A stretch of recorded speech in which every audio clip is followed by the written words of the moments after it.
लगानीकर्ताहरूको primary मार्केटमा संसारभरि नै एक किसिमको पहुँच पुगेको जस्तो हामीले महसुस हुन्छ। तर सेकेन्डरी मार्केटमा चाहिँ अझै पनि तिनै प्राइमरी मार्केटमा लगानी गर्नेहरूको पहुँच चाहिँ अझै पनि पुग्न सकिरहेको छैन। अन्तर्राष्ट्रिय स्तरमा त हामी त्यति सजिलै पुग्न सक्ने अवस्था छैन। हाम्रोमा चाहिँ संस्थागत लगानीकर्ता भन्दा व्यक्तिगत लगानीकर्ताहरू बढी छन्। त यहाँ इन्स्टिट्युसनल इन्भेस्टरहरू छन्, ठुल्ठुला फन्ड बोकेका संस्थाहरू पनि छन्। तर ती फन्ड बोकेका संस्थाहरूले स्टक मार्केटलाई अझै पनि बुझ्न सकेनन् र उनीहरूले लगानीको विकल्पको रूपमा देख्न सकेनन्।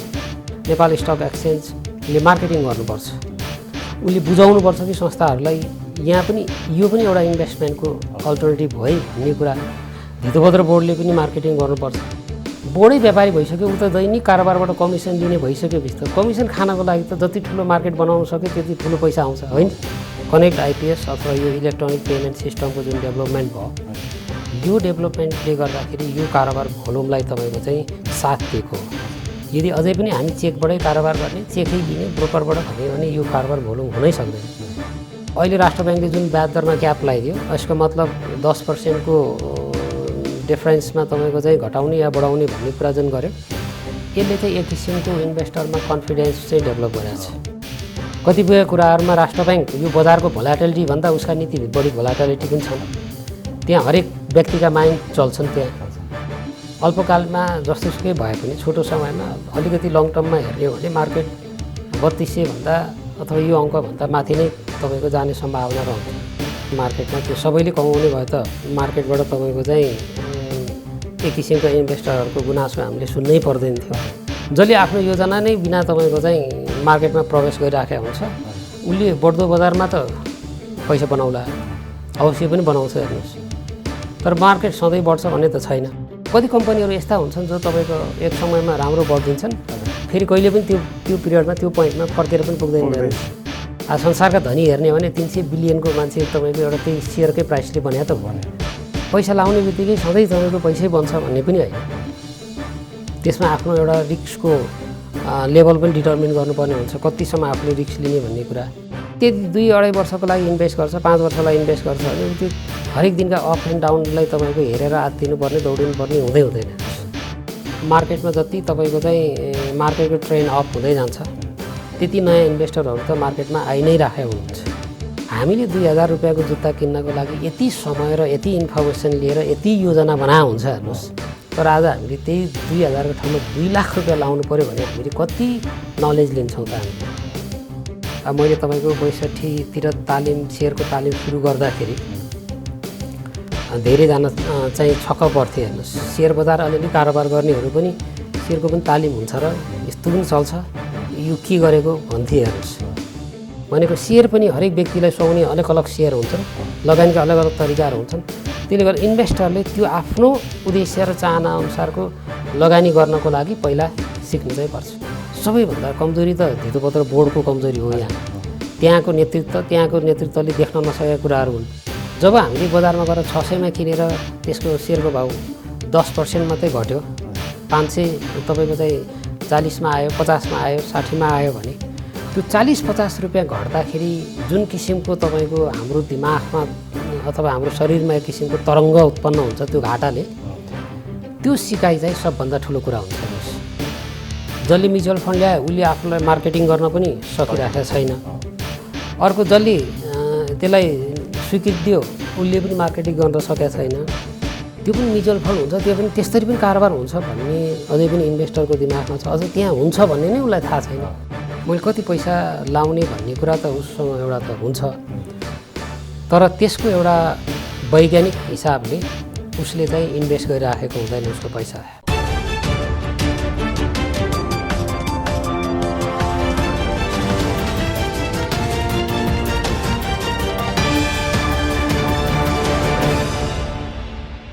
नमस्कार, अर्थसंसार टकको नयाँ श्रृङ्खलामा यहाँहरूलाई स्वागत छ। म लीलानाथ घिमिरे। हामी अर्थसंसारको युट्युब च्यानल र सरोकार टिभीबाट एकसाथ यो कार्यक्रमलाई प्रसारण गर्दछौँ। हामी नियमित जस्तो सेयर बजारसँग सम्बन्धित विषयमै छलफल गर्दै आएका छौँ। आज संयोगले सेयर बजारमा चिरपरिचित एकजना व्यक्तित्वलाई हामीले अतिथिको रूपमा पाएका छौँ। सेयर बजारमा रविन्द्र भट्टराई चिरपरिचित नाम हो।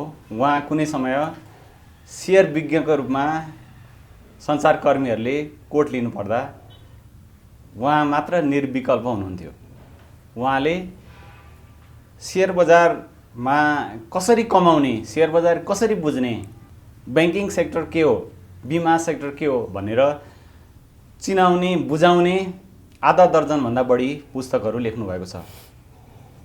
त्यसै गरी अहिले बजारमा लगानीकर्ताका रूपमा जो चिनिएका छन् उहाँहरूमध्ये धेरैजसोले रविन्द्र भट्टराईसँग सेयर तालिम लिएर लगानी गर्न थालेका हुन्। रविन्द्र भट्टराईले सेयर विश्लेषण पुस्तक लेखन मात्रै गर्नुभएको छैन, उहाँले फिल्म पनि निर्माण गर्नुभएको छ। सेयर सम्बन्धी दोहोरी गीत समेत सार्वजनिक गरिसक्नु भएको छ। लामो समयदेखि उहाँ सञ्चार माध्यमबाट, नेपाली सञ्चार माध्यमबाट केही ओजेलमा हुनुहुन्छ। उहाँ क्यानाडा बस्दै आउनुभएको छ र अहिले केही समयदेखि नेपालमा हुनुहुन्छ। यही मौका छोपेर हामीले उहाँसँग कुराकानी गर्न पाएका छौँ। स्वागत छ यहाँलाई। धन्यवाद, नमस्कार। अब कुनै समय यहाँ सेयर विज्ञका रूपमा निर्विकल्प व्यक्तित्व हुनुहुन्थ्यो। म कान्तिपुर रहँदा पनि धेरैचोटि कोट लिने बेलामा यहाँलाई फोन गरेको छु। तर पछिल्लो समय चाहिँ उहाँ यहाँ एकाएक चाहिँ ओझेल पर्नुभयो, नेपाललाई माया मार्नुभएको हो? त्यस्तो त होइन। मैले जे काम गरिराखेको थिएँ पहिलादेखि त्यो काम अझै पनि म निरन्तर गरिराखेकै छु र मिडियाहरूसँग पनि म नजिकमै रहेर अझै पनि काम गरिराखेको छु। र भर्खरै मात्रै मैले एउटा किताब पनि निकालेको छु, नेपालको सेयर बजार भन्ने, माफ गर्नु होला, सेयर मन्त्र भन्ने किताब निकालेको छु। र त्यो चाहिँ एउटा मेरो अध्ययनको सिलसिलामा चाहिँ विदेशी बजार, त्यहाँका लगानीकर्ताहरूको अनुभव र नेपाली बजार दुईटालाई समेटेर निकालिएको किताब हो। त्यो चाहिँ पाठकले धेरै नै मन पराइराख्नु भएको मैले अनुभव गरेको छु। बजारमा त्यसको माग अथवा लगानीकर्ताहरूको प्रतिक्रियाहरू हेर्दाखेरि त्यसले गर्दाखेरि म चाहिँ मेरो आफ्नो पेसा अथवा आफूले जे आफ्नो उद्देश्य छ त्यसमा चाहिँ निरन्तर लागि नै राखेको छु। म कुनै त्यस्तो ओझेलमा परेा चाहिँ छैन। अब तपाईँको पुस्तकहरू कुनै समय बेस्ट सेलर हुन्थे। पैसा कसरी कमाउने भन्ने तरिका सिकाएका पुस्तकहरू स्वाभाविक रूपमा अब धेरै बिक्ने नै भए। त्यसै गरी यहाँसँग चाहिँ सेयरबारे ज्ञान लिन, तालिम लिन धेरै मान्छेहरू झुमिन्थे होइन। मिडियाहरूले सेयर बजारमा आज बजार बन्द भएपछि विश्लेषण गरिदिनु पर्यो भनेर फोन पनि धेरैले गर्थ्यो होइन। भोलिपल्ट यहाँको जताततै कोडहरू आउने गर्थ्यो। तर अहिले चाहिँ अब अलिक गुमनाम भयो जस्तो लाग्दैन? लाग्दैन। अहिले त झन् टेक्नोलोजीले हामीलाई अझ नजिक पुर्याइराखेको छ। सोसल मिडियादेखि लिएर अनलाइन अथवा विभिन्न तपाईँका चाहिँ सञ्चार माध्यमहरू जुन विकास भएको छ, को मान्छे कहाँ बसेको छ अथवा के छ भन्दा पनि को मान्छे अब सम्पर्कमा छ छैन भन्ने मात्रै हो। फिजिकल्ली उपस्थितिको अहिले कुनै आवश्यकता पनि त्यति छैन र हामी जति पनि काम गर्छौँ अनलाइन मार्फत नै गरिराखेका हुन्छौँ र त्यो चलिराखेकै छ। अब यहाँले फिजिकल्ली नेपालमै उपस्थित भएर सेयर शिक्षा, सेयर तालिमहरू दिँदाको बेलाको सेयर बजार र अहिले अलि लामो समय बाहिर बसेर यहाँले अब्जर्भ गरिरहनु भएको सेयर बजारमा चाहिँ के फरक पाउनु भएको छ?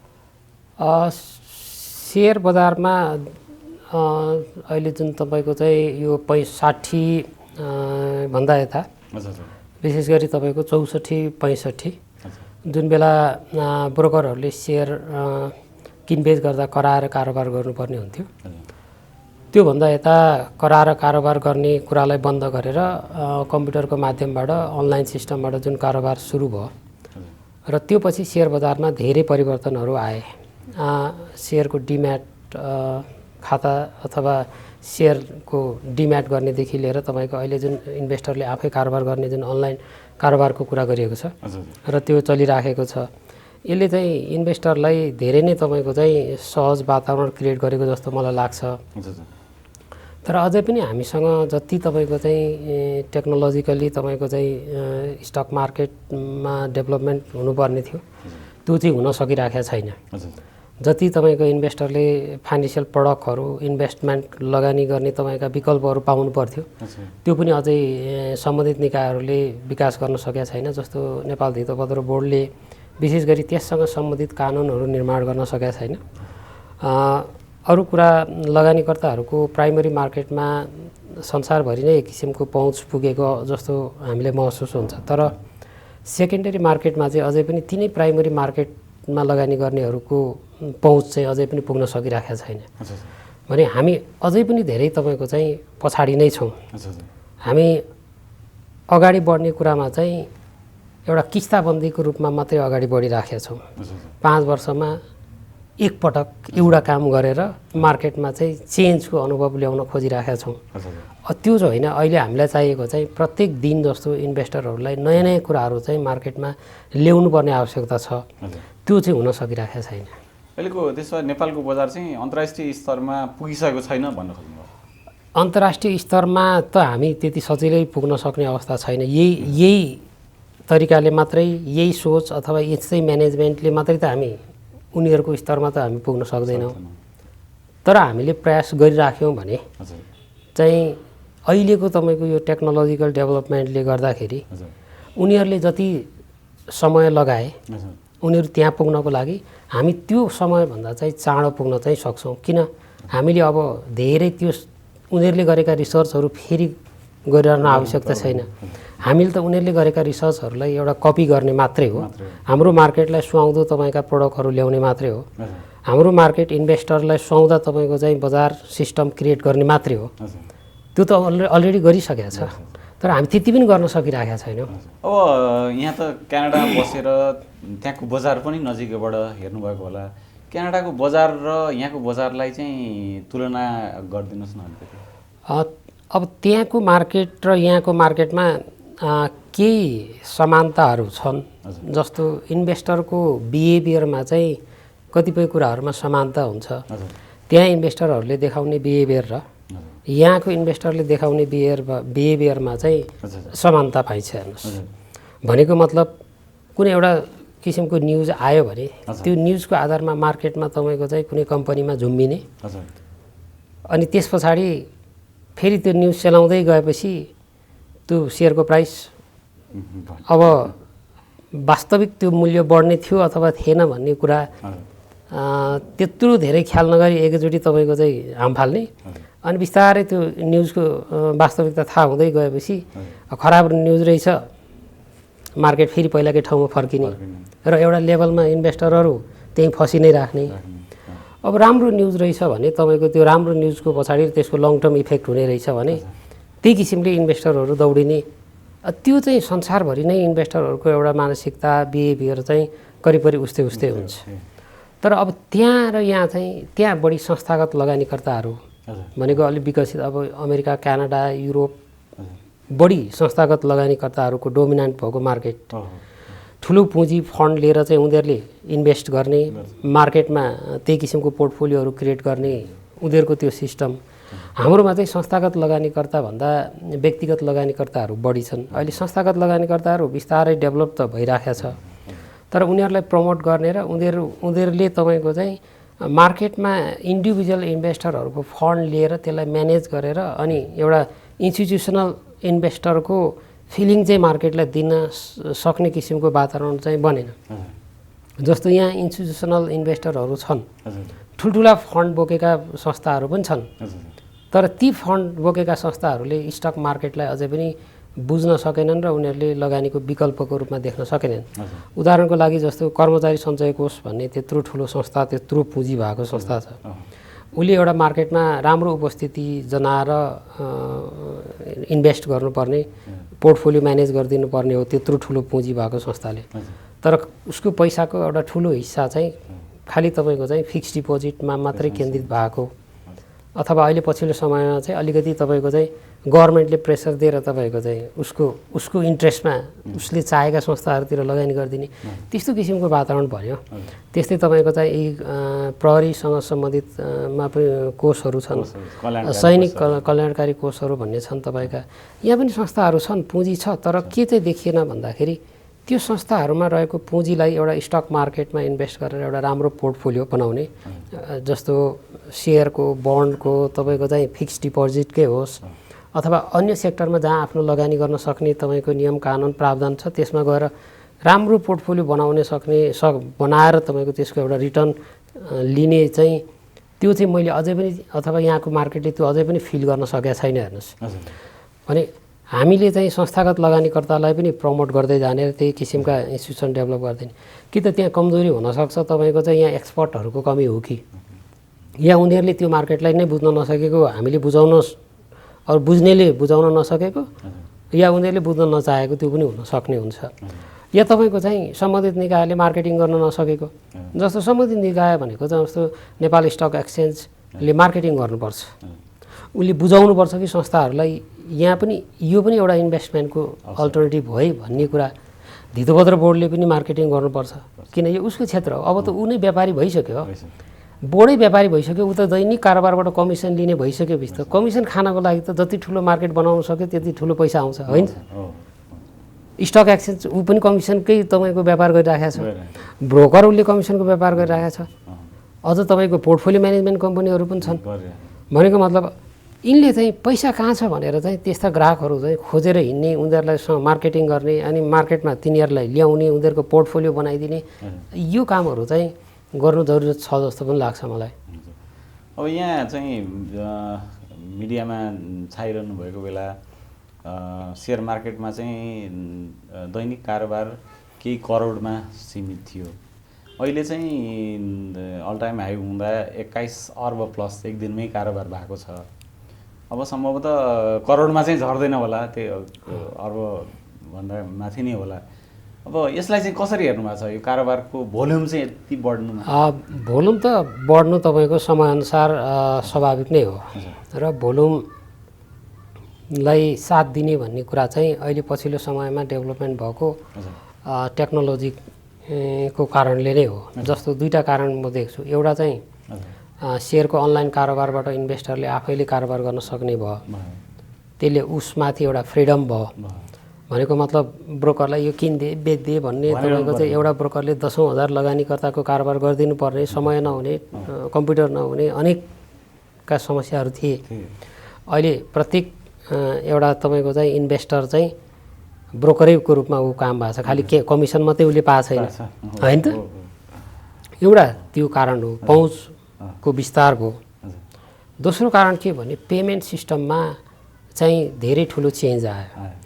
पेमेन्ट सिस्टम भनेको अहिले कनेक्ट आइपिएसको माध्यमबाट इन्भेस्टरहरूले चाहिँ सजिलै संसारको जुनसुकै कुनाबाट सजिलै ब्रोकरलाई पेमेन्ट गर्ने र ब्रोकरको तपाईँको चाहिँ ब्रोकरले पनि सजिलै तपाईँको चाहिँ इन्भेस्टरको खातामा पैसा लगाइदिने जुन कनेक्ट आइपिएस अथवा यो इलेक्ट्रोनिक पेमेन्ट सिस्टमको जुन डेभलपमेन्ट भयो, यो डेभलपमेन्टले गर्दाखेरि यो कारोबार भोल्युमलाई तपाईँको चाहिँ साथ दिएको हो। यदि अझै पनि हामी चेकबाटै कारोबार गर्ने, चेकै लिने, ब्रोकरबाट भन्यो भने यो कारोबार भोल्युम हुनै सक्दैन। किन एउटा व्यक्तिले चेक बुझाउनु पर्ने अनि चेक लिन जानुपर्ने हो भने त्यो र तपाईँको चाहिँ घरमा बसेर यसो लगइन गरेर तपाईँको पैसा सार्दाखेरि त्यो धेरै आकाश पातालको फरक पर्छ हेर्नुहोस्। भने हामीले जे गर्नु पर्थ्यो त्यो धेरै ढिला गऱ्यौँ भन्ने मात्रै हो। अब यहाँ अब केही समयदेखि नेपालमै हुनुहुन्छ, अब अहिलेको चाहिँ यो बजारको उतार चढावलाई चाहिँ कसरी विश्लेषण गर्नुहुन्छ? अनि मार्केटमा तपाईँको अहिले पछिल्लो समयमा करिब 2-2.5 वर्ष करिब हुन लाग्यो। 1080-81बाट तपाईँको चाहिँ मार्केट हामी करिब तपाईँको 3230 अङ्कसम्म पुग्यौँ। यो बिचमा पनि धेरै उतार चढावहरू आएका छन्। जस्तो कोरोना भाइरस सुरु भइसकेपछि मार्केट एकपल्ट घटेको छ, त्यसको इफेक्ट पनि मार्केटमा देखियो। त्यस पछाडि लकडाउन तपाईँको हुँदै चाहिँ मानिसहरू घरमै बस्ने अवस्था जुन आयो, त्यसले चाहिँ मार्केटलाई अझ तपाईँको चाहिँ कारोबार भोल्युम बढाउनेदेखि लिएर यो स्टक मार्केट नै एज ए होल तपाईँको धेरै ठुलो समुदायमा चिनाउने, जनसङ्ख्यामा चिनाउने एउटा माध्यम पनि बन्यो हेर्नुहोस्। त्यो चाहिँ अवसर पनि भयो। भने यसले के देखाउँछ भन्दाखेरि मार्केट धेरै इन्भेस्टरको बिचमा पनि पुगिसकेको छ। अनि त्यही समयमा प्राथमिक निष्कासनमा आएका सेयरहरू अनि त्यसको प्राइसले पनि त्यो मार्केटलाई ड्राइभ गरेछ। ए बजारमा त फाइदा हुँदो रहेछ भन्ने पनि भयो। र अर्को कुरा के भयो भने तपाईँको यो समयमा ब्याज दर पनि पोजिटिभ भइदियो भनेको मतलब सेयर बजारको लागि सकारात्मक भइदियो भनेको मतलब ब्याज दर घट्दै गयो र तपाईँको चाहिँ बिस्तारै मार्केट पनि माथि जाँदै गयो। त्यो त ब्याज दरसँग त जहिले पनि तपाईँको चाहिँ सेयर बजारको त उल्टो सम्बन्ध हुन्छ।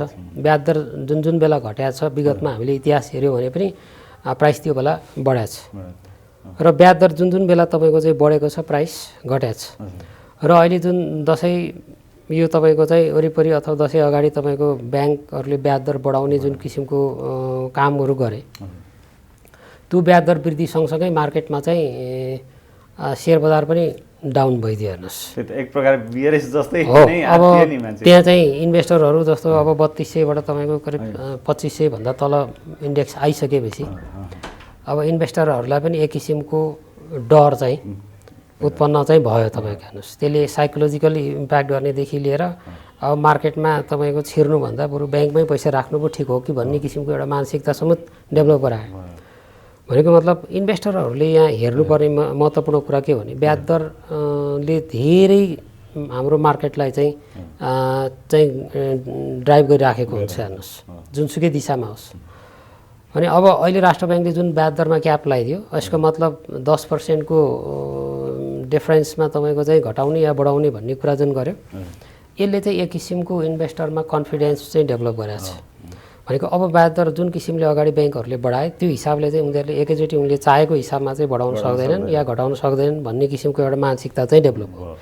अब इन्भेस्टरहरूले एउटा क्यालकुलेट के गरिराखेका छन् भन्दाखेरि अब ब्याज दर यति समयसम्ममा यसरी नै बढ्दै गए पनि यो समयसम्ममा यति ब्याज पुग्छ, घट्दै आए यहाँसम्म आउला अथवा बढ्दै गए यहाँसम्म यति समय 1 वर्ष 1.5 वर्षसम्ममा यसरी नै बढ्ने हो र यो पोलिसी स्थिर हुने हो भने चाहिँ यहाँसम्म पुग्छ भनेर उनीहरूको एउटा क्यालकुलेटिभ एउटा तपाईँको चाहिँ अनुमान केही न केही तपाईँको मिल्न सक्ने अनुमान गरेर इन्भेस्ट गर्ने एउटा चाहिँ वातावरण चाहिँ अहिले बनेको छ हेर्नुहोस्।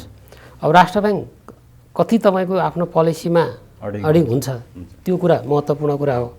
कतिपय कुराहरूमा राष्ट्र ब्याङ्क यो बजारको भोलाटिलिटी भन्दा उसका नीति बढी भोलाटिलिटी पनि छन्।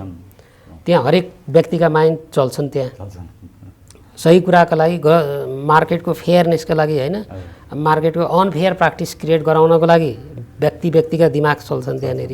संस्थाको भन्दा पनि बढी देख्छु म त्यो कहिलेकाहीँ। त्यसले गर्दाखेरि यदि तपाईँको ब्याज दर स्टेबल भएर लगानीकर्ताको कन्फिडेन्समा अझै तपाईँको चाहिँ सुधार भयो भने अब यो दसैँ तिहार तपाईँको यो चाडबाड सकिएपछि उनीहरू यहाँबाट बाहिर निस्किसकेपछि पक्कै पनि मार्केटमा अझ थप तपाईँको चाहिँ पोजिटिभ असर चाहिँ देखिन सक्छ। जस्तो निरन्तर जस्तो अघिल्लो सातादेखि बजार बढिराखेको छ, तिहारलाई पनि खासै असर गरेन होइन, आज पनि केही अङ्क बढ्ने नै देखिएको छ होइन। अब यो बजारले अस्तिको 3200 को हाराहारीको बजारलाई ब्रेक गर्ला कि अब के छ, के अनुमान गर्न सकिन्छ? होइन, मार्केट अहिले जुन किसिमको यो ब्याज दरमा राष्ट्र ब्याङ्कले जुन किसिमको सीमा तोकिदिएछ घटबढको त्यस पछाडि नै मार्केटमा धेरै करेक्सन अथवा धेरै तपाईँको चाहिँ सुधार आइसकेको छ। अब यो पछि के हुन्छ भन्ने कुरा चाहिँ ब्याज दर, लिक्विडिटीको अवस्था, राष्ट्र ब्याङ्कको पोलिसी के हुन्छ भन्ने कुरा बाँकी अन्य कुराले यहाँ अहिले नै मार्केटलाई गाइड गरिहाल्छ भन्ने कुरा चाहिँ हामी भन्न सक्दैनौँ। अब कति समय भन्ने कुरा त भन्न सकेन, तर मार्केटको अल्टिमेट लक्ष्य भने त योभन्दा अघिल्लो उचाइभन्दा माथि नै हुनुपर्छ। अल्पकालमा जस्तोसुकै भए पनि छोटो समयमा अलिकति लङ टर्ममा हेर्ने हो भने मार्केट 3200 भन्दा अथवा यो अङ्कभन्दा माथि नै तपाईँको जाने सम्भावना रहन्छ। अब यो बिचमा अघिल्लो सातादेखि निरन्तर बढ्या हुनाले अब केही मान्छेहरूले त राम्रो नाफा पनि कमाइसकेका छन्।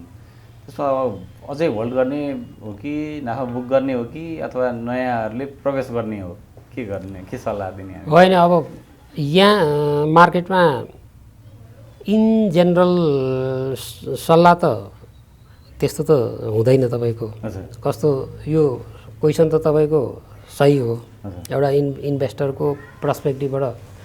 तर के हुन्छ भन्दाखेरि एभ्री इन्भेस्टरको चाहिँ प्रत्येक लगानीकर्ताको आफ्नो उद्देश्य हुन्छ लगानीको, उसको रणनीति हुन्छ, उसको आफ्नो तरिका हुन्छ, ऊ मार्केटमा किन आइराखेको छ, कसरी लगानी गर्न भनेर आइराखेको छ, ऊ कस्तो कम्पनी उसले हेरिराखेको छ र उसको लक्ष्य के छ, म कति नाफा लिएर निस्किने, अझ ट्रेडिङ गर्ने छ कि इन्भेस्ट गर्ने छ कि होइन के छ, त्यस्ता कुराहरूले चाहिँ कोही व्यक्ति छिर्ने या निस्किने या तपाईँको चाहिँ अझै पनि वेट गर्ने भन्ने कुरा चाहिँ डिटर्मिन गर्छ। हेर्नुहोस् अब कसैलाई निस्किने कोही त छिरिराखेकै हुन्छ। हेर्नुहोस् एभ्रिडे मार्केटमा त बायर त छिरिराखेकै हो, कसैले नकिनिकन कसैले बेच्दैन हैन। अब निस्किने सेलर त निस्किराखेकै हुन्छ नि होइन, चाहे त्यो छोटो समयलाई होस् लामो समयलाई होस् जेसुकै होस्, सेलर त ऊ आफ्नो सर्टेन सबै बेचेर होस् अथवा थोरै बेचेर होस् ऊ त एक्जिट गरिराखेकै हुन्छ।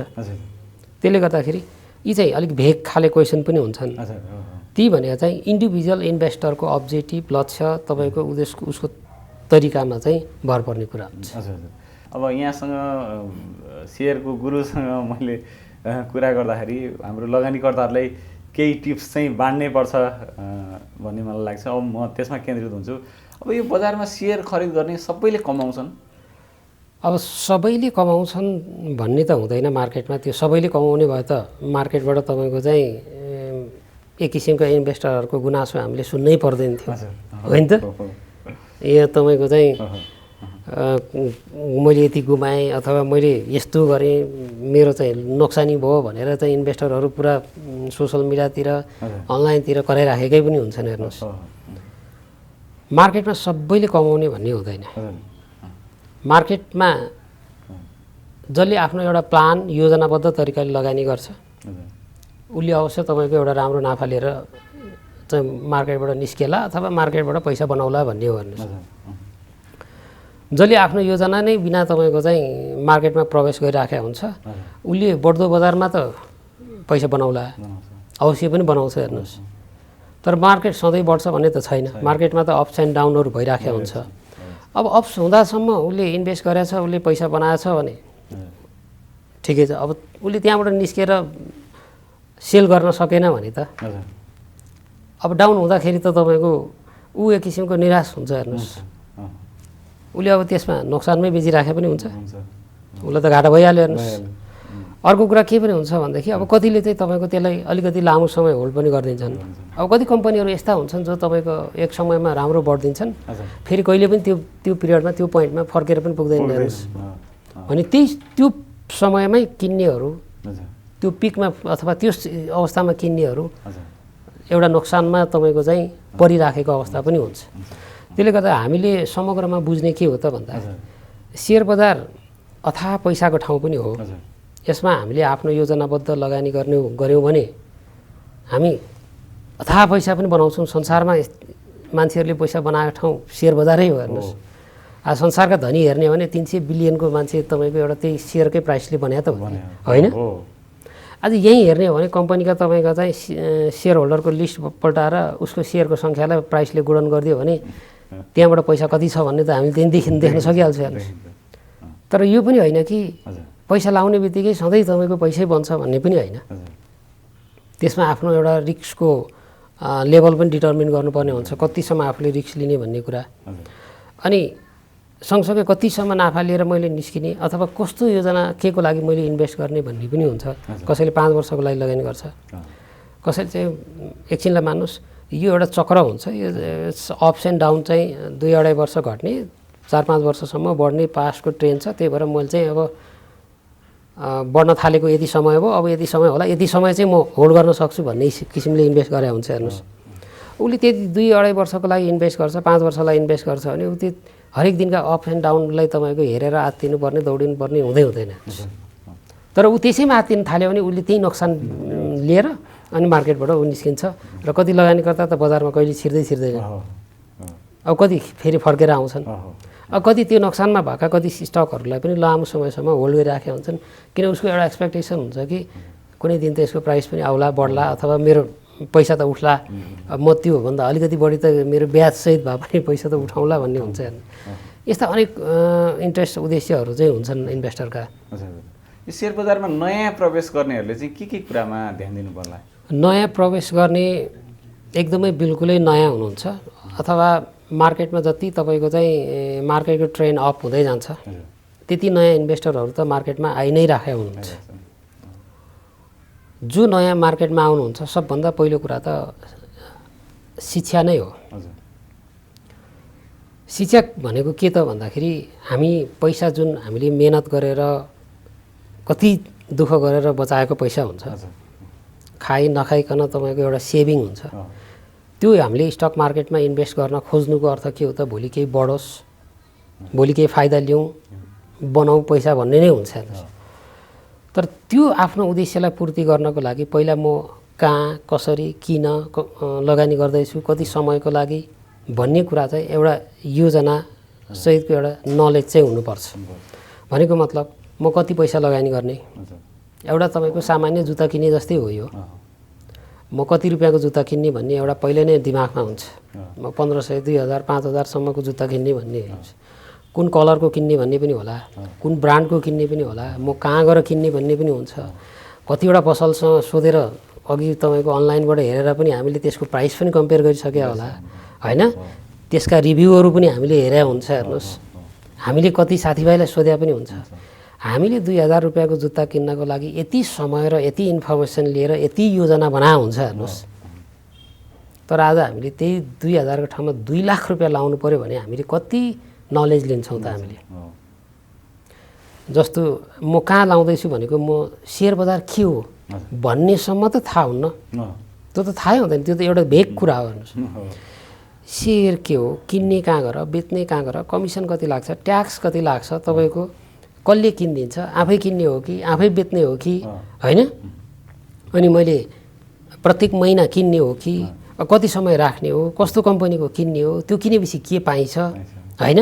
अब कुनै समयमा यस्तो पनि थियो तपाईँको चाहिँ 63, 64तिर जस्तो लाग्छ मलाई या 65तिर सेयरको आइपिओमा तपाईँको लाइन बस्ने एकजना महिलाले एउटा टिभीमा अन्तर्वार्ता दिनुभएको थियो। तपाईँ यहाँ किन बस्नुहुन्छ भन्दाखेरि खोइ यो चिट्ठा अरे तपाईँको खसी पऱ्यो भने खसी पर्छ अरे, नत्र भने पैसा फिर्ता आउँछ अरे भन्नुहुन्थ्यो। हेर्नुहोस्, त्यो अझै पनि अनलाइनतिर कसैले खोज्यो भने त्यो भिडियो पाउनु पनि हुन्छ। हेर्नुहोस्, हामीले त्यो किसिमले मात्रै चाहिँ इन्भेस्ट गऱ्यौँ भने, त्यो किसिमले मात्रै हामी मार्केटमा छिर्यौँ र पैसा बनाउने सपना देख्यौँ भने चाहिँ त्यो पुरा नहुन सक्छ। भने हामीसँग एउटा निश्चित योजना चाहिँ र शिक्षा चाहिँ हुनुपर्छ। त्यसको लागि अहिले धेरै यो तपाईँको चाहिँ माध्यमहरू डेभलप भएको छ। अनलाइनबाट पनि हामी धेरै कुराहरू सिक्न सक्छौँ। युट्युब भिडियोहरू पनि छ, सेयर के हो भनेर युट्युबमा हाने पनि धेरै तपाईँको भिडियोहरू हामीले हेर्न सक्छौँ। त्यो कुन ठाउँमा बसेर भन्नेसँग कुनै सरोकारै भएन, जहाँ बसेर हेरे पनि तपाईँको नेपाली बुझ्नेले नेपाली हेरे पनि भयो, इङ्ग्लिस बुझ्नेले इङ्ग्लिसबाट हेरे पनि भयो। अनि त्यस्तै तपाईँको चाहिँ किताबहरू छन्, ती विभिन्न माध्यमहरूबाट चाहिँ हामीले चाहिँ तपाईँको चाहिँ सेयरको बारेमा बुझ्न सक्छौँ, सिक्न सक्छौँ। तर तालिमहरू लिन पनि सकिन्छ। अहिले ती धेरै तालिमहरू खुल्या छन्। हेर्नुहोस्, मैले तपाईँको 62तिर तालिम सेयरको तालिम सुरु गर्दाखेरि धेरैजना चाहिँ छक्क पर्थे। हेर्नुहोस्, सेयर बजार अलिअलि कारोबार गर्नेहरू पनि सेयरको पनि तालिम हुन्छ र यस्तो पनि चल्छ, यो के गरेको भन्थे। हेर्नुहोस्, अनि मैले तालिम दिएको करिब 10 वर्ष तालिम दिएपछि बल्ल बजारमा नयाँ अन्य तपाईँको तालिम दिने संस्थाहरू आए भनौँ न। भने अहिले त तपाईँको तालिम दिनेहरू पनि धेरै छन्। खालि अलिकति चाहिँ हामीले समय र थोरै पैसा चाहिँ खर्च गर्नुपर्छ। त्यति गऱ्यो भनेदेखि हामीले ठुलो पैसालाई बचाउन पनि सक्छौँ। आज 500, 1000, 2000 खर्च गरेर हामीले शिक्षा लियो भने हामीसँग भएको हामी लाख 2 लाख रुपियाँलाई लगानी गर्न खोज्यौँ भने त्यसलाई बचाउन सक्छौँ। भोलि हामीले त्यो पनि 2000 रुपियाँ त्यो जिन्दगीभर पुग्ने शिक्षा लिनको लागि कन्जुसाइ गऱ्यो भने हाम्रो त्यो 2 लाख मध्येबाट धेरै पैसा चाहिँ हामीले गुमाउनु पर्ने अवस्था आउँछ। र शिक्षा चाहिँ सबभन्दा ठुलो कुरा हो। शिक्षामा चाहिँ कमजोरी या तपाईँको चाहिँ यो मलाई चाहिँदैन, मैले बुझेछु, मेरो साथीले सिकाइदिइहाल्छ नि, साथीले सिकाउने भन्ने कुरा हो। साथीले जानेछ भने सिकाउने। साथीले के सिकाउने भन्दा साथीले त उसको आफ्नो व्यक्तिगत जे जानेछ, उसको लक्ष्य के हो, उसको उद्देश्य के हो, उसको एक्सपेक्टेसन के हो, उसको अनुसारले सिकाउने हो। तर यहाँ त व्यक्ति पछिका एक्सपेक्टेसन हुन्छ। त्यसले गर्दाखेरि मलाई सुहाएको कपडा चाहिँ तपाईँलाई नसुहाउन सक्छ। त्यसले गर्दा मलाई सुहाउनको लागि मेरै इन्ट्रेस्टको मलाई नै सुहाउने कपडा मैले किन्नुपर्छ। भनेको सेयर पनि हरेक व्यक्तिलाई सुहाउने अलग अलग सेयर हुन्छन्, लगानीका अलग अलग तरिकाहरू हुन्छन्। त्यसले गर्दा इन्भेस्टरले त्यो आफ्नो उद्देश्य र चाहना अनुसारको लगानी गर्नको लागि पहिला सिक्न चाहिँ पर्छ। अब बजारमा लगानीका औजारहरू सेयर बजारमा फरक फरक छन्। अब नयाँ प्रवेश गर्नेहरूले चाहिँ कस्तो औजारहरू चाहिँ सुरुवातमा छान्दा राम्रो हुन्छ? होइन, अहिले हामीसँग भएको लगानीको औजार भनेको त जस्तो 3टा विकल्प हामीले एकदमै नजिकबाट देख्न सक्छौँ। एउटा चाहिँ सेयर, हामी जुन अहिले सेयर बजारको कुरा गरिरहेका छौँ। दोस्रो ऋणपत्रको कुरा गर्छौँ हामी। तेस्रो चाहिँ डिपोजिट, ब्याङ्कमा डिपोजिट राख्ने। यो अलिकति फाइनेन्सियल सेक्टरका इन्भेस्टमेन्ट भए। अब रियल इस्टेटका कुराहरू त्यहाँ छन्, अलिक ठुलो पैसाका। अब बाहिरतिर त रियल इस्टेटलाई पनि अझ सजिलो बनाइदिएछ। हामी ठुल्ठुला तपाईँका यी मलहरूको पनि सेयरैको हिसाबले लगानी गर्न सक्छौँ। जस्तो रियल इस्टेट इन्भेस्टमेन्ट ट्रस्ट भन्ने हुन्छ त्यहाँ। हामीले त्योहरू किन्दाखेरि चाहिँ के हुन्छ भने उनीहरूको एक किसिमले हामीले त्यसको युनिट किन्ने म्युचुअल फन्ड युनिट जस्तै हो। र उनीहरूले चाहिँ जस्तो ठुल्ठुला मलहरू बनाउँछन् अनि त्यसलाई भाडामा लाउँछन्।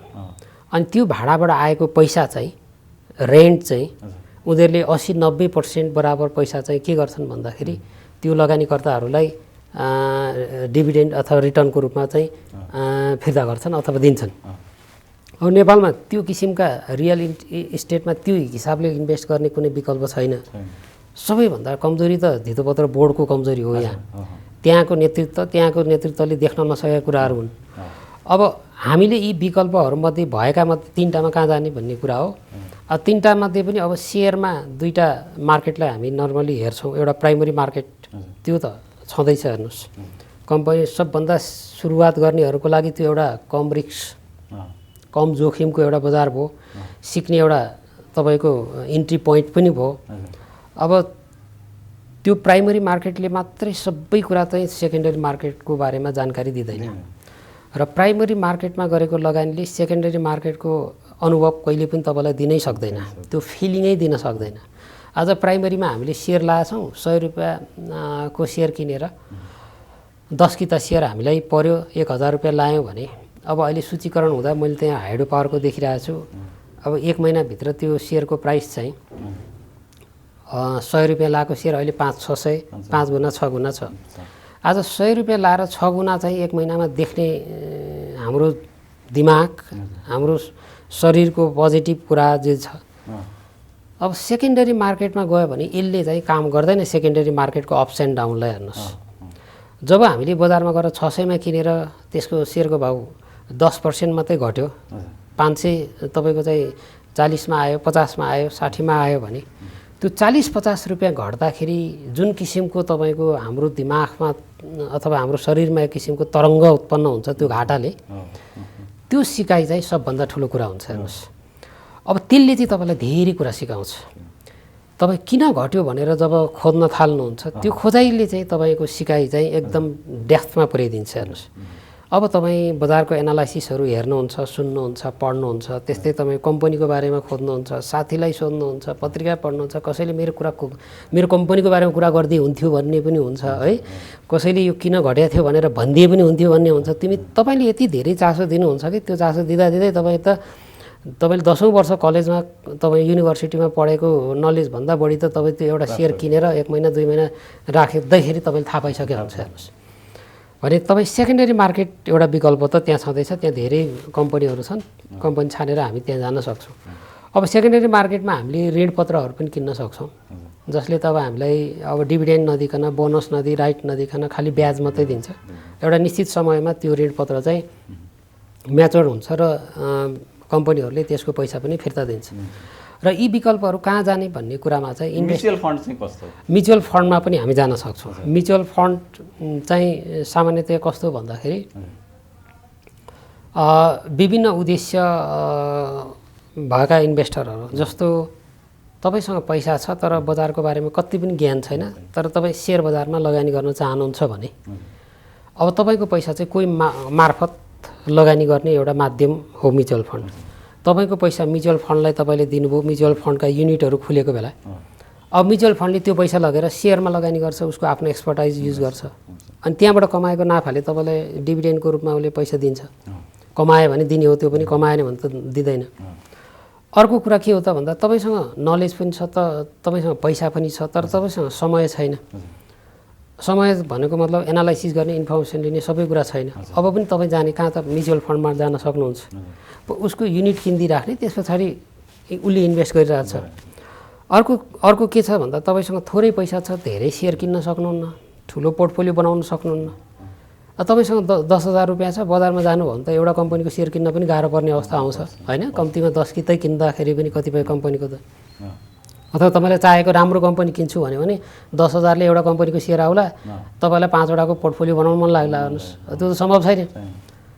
अब तपाईँको 10,000 त म्युचुअल फन्डमा पठाउनु भयो भने त म्युचुअल फन्डले त त्यो 10,000 तपाईँको 10,000 सहित अरू 10,000 मान्छेको 10,000 ल्याएर उसले त करोडौँ रुपियाँ लगानी गर्छ हेर्नुहोस्। तपाईँको 10,000ले उता 50वटा कम्पनीको सेयर किन्छ उसले हेर्नुहोस्, तर तपाईँकोसँग त एउटा कम्पनीकोमा किन्ने क्षमता हुन्न।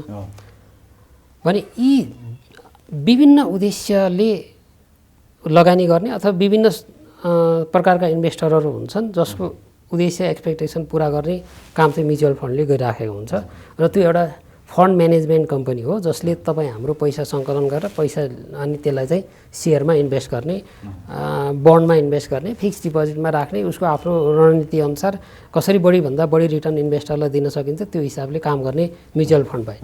म्युचुअल फन्ड पनि राम्रो विकल्प हो। अब म्युचुअल फन्ड हाम्रोमा धेरै म्युचुअल फन्ड छैनन्। तपाईँको चाहिँ एउटा क्लोज इन्डेड म्युचुअल फन्ड चाहिँ धेरैले ल्याएका छन्। क्लोज इन्डेड भनेको सेयर जारी गरे जसरी एकपटक जारी गर्ने, तपाईँ हामीबाट पैसा उठाउने र ती सेयर अझ युनिट चाहिँ दोस्रो बजारमा किनबेच हुने। म्युचुअल फन्ड चाहिँ क्लोज इन्डेड म्युचुअल फन्ड भन्छौँ। त्यसको एउटा निश्चित समयावधि हुन्छ, 5 वर्ष, 7 वर्ष, 10 वर्ष उसले तोक्या हुन्छ सुरुमा जारी गर्दै।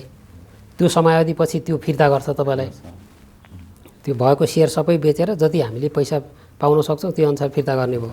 अर्को ओपन इन्डेड खुलामुखी भन्छ। खुलामुखी म्युचुअल फन्ड चाहिँ अहिले केही ब्याङ्कहरूले तपाईँको ब्याङ्कका सहायक कम्पनीहरूले सुरु गरेको मैले देखाएको छु। जस्तो NIBL क्यापिटलले पनि खुलामुखी म्युचुअल फन्ड सुरु गरेको छ। त्यो चाहिँ कस्तो भन्दाखेरि त्यो चाहिँ दोस्रो बजारमा कारोबार हुँदैन, एकपटक जारी चाहिँ गर्छ उनीहरूले। तर त्यस पछाडि चाहिँ के हुन्छ, जस्तो मलाई अब म्युचुअल फन्डमा इन्भेस्ट गर्न मन लाग्यो खुलामुखीमा भने म अहिले सिधै NIBL क्यापिटलमा जान्छु अथवा उसका बिक्री एजेन्टमा जान्छु र मलाई म्युचुअल फन्डमा इन्भेस्ट गर्नु छ भन्यो भने तपाईँ कति रकमको लगानी गर्ने भन्छ उनीहरूले। मलाई 5,000 लाउनु छ भन्यो भने उसले 5,000को युनिट त्यो दिनको भ्यालुको आधारमा हामीलाई बेच्छ, मलाई बेच्छ। अब मलाई भोलि नै बेच्न मन लाग्यो भने म भोलि नै गएर पनि त्यहाँ बेच्न सक्छु, त्यहीँ गएर। भने त्यो चाहिँ म्युचुअल फन्ड पनि एकदम सजिलो इन्भेस्टमेन्ट हो। तर हाम्रोमा त्यो म्युचुअल फन्डको शिक्षा चाहिँ त्यो बुझाउने क्रम चाहिँ अझै पनि कमी नै छ जस्तो लाग्छ मलाई। त्यो पनि म्युचुअल फन्ड हुन्छ, त्यो पनि त्यसरी पनि कारोबार हुन्छ भन्ने अझै पनि इन्भेस्टरको दिमागमा छ। अझै त्यहाँ हुन्छ भन्ने नै उसलाई थाहा छैन। एक त जसले म्युचुअल फन्ड ल्यायो उसले आफूलाई मार्केटिङ गर्न पनि सकिराखेको छैन। अर्को जसले त्यसलाई स्वीकृति दियो उसले पनि मार्केटिङ गर्न सकेको छैन। अर्को मार्केटमा पनि त्यसको चर्चा त्यति धेरै भयो जस्तो मलाई लाग्दैन। तर अरू म्युचुअल फन्ड त मार्केटमा जति पनि छ, तर इन्भेस्टरहरूले अब यो इन्भेस्टरको मानसिकता चाहिँ म्युचुअल फन्डतिर भन्दा पनि सेयरै बढी चाहिँ सेयरमै जाने बढी देखिया छ। अझै ऋणपत्रतिर पनि त्यति धेरै गएको देख्दिनँ। तर अहिले पछिल्लो समय चाहिँ ऋणपत्र ब्याज दरको कारणले पनि धेरै कारोबार भएको म देख्छु।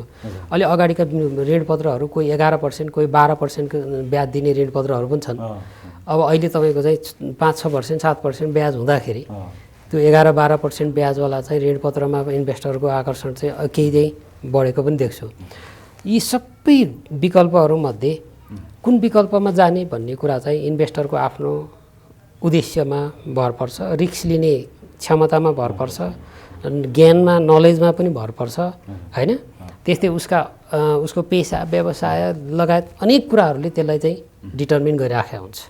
यो एउटा जेनरली युएसमा लाउनुहोस् यसरी लाउनुहोस् भन्ने हिसाबले कहिले पनि त्यो इन्डिभिजुअल इन्भेस्टरको पोर्टफोलियो म्यानेजमेन्ट हुँदैन। त्यसमा जोखिम लिने भए चाहिँ इक्विटीतिर जाऊ, सेयर किन होइन, कम जोखिम लिने भए ऋणपत्र अथवा म्युचुअल फन्डतिर जाऊ भन्नु। त्यसका पनि रिस्कका तपाईँको लेभल हुन्छ। जस्तो रिस्कमा सेयरलाई हामी बढी जोखिम भएको मान्छौँ, त्योभन्दा अलिक कम जोखिम भएको अझै अग्राधिकार सेयर भन्ने हुन्छ। त्यो अग्राधिकार सेयर त अहिले हाम्रो मार्केटमा छैन। एउटा तपाईँको एभरेस्ट ब्याङ्कको होला जारी गरेको थियो, त्यो पनि कन्भर्ट अझै केही बाँकी होला जस्तो लाग्छ मलाई। अनि अर्को चाहिँ तपाईँको त्योभन्दा अझ कम जोखिमको ऋणपत्र हो। त्योभन्दा अझै कम जोखिममा जाने भने हामी ब्याङ्कको ब्याजमा जान्छौँ। अझै कम जोखिममा जाने भने हामी नेपाल राष्ट्र ब्याङ्कले जारी गरेका ऋणपत्रहरूमा पनि इन्भेस्ट गर्छौँ। त्यो भने चाहिँ तपाईँको रिस्क लिने क्षमता भनेको, जोखिम भनेको चाहिँ के हो त भन्दा घाटा बेयर गर्न सक्ने तपाईँको क्यापासिटी, क्षमता ले कुन विकल्पमा जाने भन्ने कुरा चाहिँ निर्धारण गर्छ। सेयरमा गयो धेरै नै भोलाटाइल हुन्छ, अप एन्ड डाउन हुन्छ। त्यो अप एन्ड डाउनको रिस्क लिन सक्दिनँ भन्यो भने कम अप एन्ड डाउनमा जान सकिन्छ। हामी कुराकानीको करिब करिब अन्त्यमा छौँ। अब नेपालका लगानीकर्ताहरूलाई चाहिँ यहाँको के सल्लाह छ? अब धेरै टिप्सहरू त आइसके, तर पनि जो चाहिँ सेयर बजारमा प्रवेश गर्न इच्छुक भइरहेका छन् उनीहरूलाई चाहिँ यहाँको के सल्लाह छ? यसबारेमा त हामीले अगाडि पनि कुरा गऱ्यौँ। सबैभन्दा पहिला आफूले छिर्न चाहेको ठाउँको बारेमा जानकारी चाहिँ लिनु आवश्यक छ। त्यो चाहिँ विभिन्न माध्यमहरू जसरी हामीले लिन सक्छौँ त्यसको नलेज अनि आफ्नो रिस्कको क्षमता, आफ्नो लगानी गर्ने पुँजी कति हो र लगानी गर्ने अमाउन्टको बारेमा पनि लगानीकर्ताहरूमा एउटा कन्फ्युजन हुन्छ जहिले पनि। मैले कति पैसा लाउने भन्ने कुरा त उससँग एउटा त हुन्छ, तर त्यसको एउटा वैज्ञानिक हिसाबले उसले चाहिँ इन्भेस्ट गरिराखेको हुँदैन उसको पैसा। जस्तो के हुन्छ भने आज मेरो खातामा कति पैसा छ त्यो सबै मैले पैसा लाउने हो त होइन। तपाईँको इन्भेस्टेबल फन्ड भनेको लगानीयोग्य पुँजी, लगानी गर्न सक्ने पैसा चाहिँ कति हो भन्दा तपाईँको दैनिक खर्च जति छ, मानुस तपाईँले एक महिनामा जति कमाउनुहुन्छ र कति खर्च गर्नुहुन्छ, त्यो खर्चको एउटा तपाईँको चाहिँ एउटा पहिलेदेखि एउटा क्यालकुलेसन हुन्छ। मलाई हरेक महिना यति जति खर्च हुन्छ, मेरो दैनिक उपभोग्य, बच्चाको फी, भाडामा छ भने भाडा तिर्ने, गाडीको किस्ता तिर्ने लगायत सबै पैसाहरू तपाईँ खर्च कटाउनुहुन्छ।